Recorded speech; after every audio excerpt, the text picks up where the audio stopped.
Hey, what's up, friends? Hey, lately I've been seeing a lot of stuff on the internet about Telemark's not dead, and a lot of telemarketers have obviously read that Powder magazine article, and of course it's gonna fire everybody up that's a Telemark skier because you're obviously not dead. You're obviously skiing all the time. You love Telemark. You love the turn and all this stuff. But I think it brings up some really interesting points that need to be addressed and aren't really being talked about. I see a lot of people sort of chiming in on forums or wanting to do stuff like write into the magazine and tell them it's not dead, look at what's going on. Here's the reality. Powder magazine is an alpine ski magazine. That's it. It's simple. It's like if an alpine skier wanted to write into Snowboarder magazine and be like, hey, why aren't you cover snowboarding? It doesn't make any sense. So problem number one is we need to understand that Powder shouldn't have wrote that article in the first place because they never covered telemark skiing at all or what's going on. But second of all, don't waste your fucking time. They don't give a shit about us. And it's pretty simple. Just move on and start getting active. So what to do next? That's kind of the question is we need to understand where to go from here and what we need to do. And some of us are already out there doing it. Some of us have events, some of us have stuff going on. But I think really the first thing we need to do is understand where our money goes. When you buy products from certain companies, it goes to alpine skiing. It's the same problem when we go buy Powder magazine. And I'm not saying don't buy Powder. It has a lot of good articles and it's interesting. And maybe you're not a diehard telemarketer and you only do it on the side. But you have to understand where your money goes. If you support brands in the alpine ski industry, the money is never going to circle back and come back to develop telemark. That obviously leaves a big hole that we need to fill, and some of us are going to be active more than others. Some of us are just going to, be bystanders and kind of sit by. It's all good. It's all gravy. We got to all do our own thing.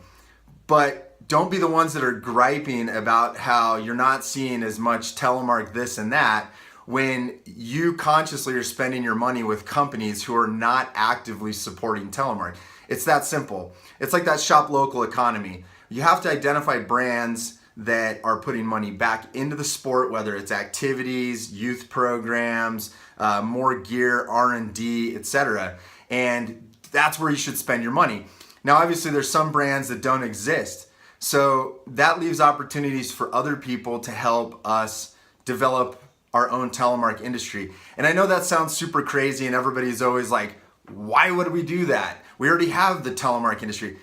Not really. It just doesn't actually exist. And you have to understand that when it really comes down to it, most ski brands, almost all of them, when you purchase them, those skis, they might work really well for telemark skiing, but they're never going to help us focus on how to make better skis for telemark skiing, or it could even be a ski that works well for everybody, but are they putting some of the money back towards developing telemark skiing and keeping that tradition growing and alive and sharing it with a new generation? So the last thing I was gonna say is get active. It's simple. We all love to go telemark skiing and nobody's asking anybody to start a company or start an event or whatever. But there's a lot of stuff you can do. Most of us live by a ski hill or we go visit someplace for a vacation. Build it around going to a telemark event and supporting local events at your local hill. It's that simple. Call the people up that are doing stuff. Say, hey, can I volunteer for an afternoon and teach a telemark clinic at the local festival or something of that nature. Just do something. But don't sit on the internet and fucking gripe about how you think telemark's dead and then you're actually not doing anything. You have to do something, you have to get active, and you have to understand what's going on. So in closing, I love all you telemark skiers. You're all amazing people, you're super interesting, and I love you, and I'm excited for where things are going. I started telemark skiing in '93, and honestly I can be totally fair in saying this is probably one of the coolest times in telemark skiing that I've ever seen since I started doing it way back when. It's fresh, there's so much to be done, so much work we can do, and bottom line is, it's a better POW turn. So go do it, quit worrying about all the other bullshit that's out there, and just get active and let's keep building our community. Have a great week, everybody.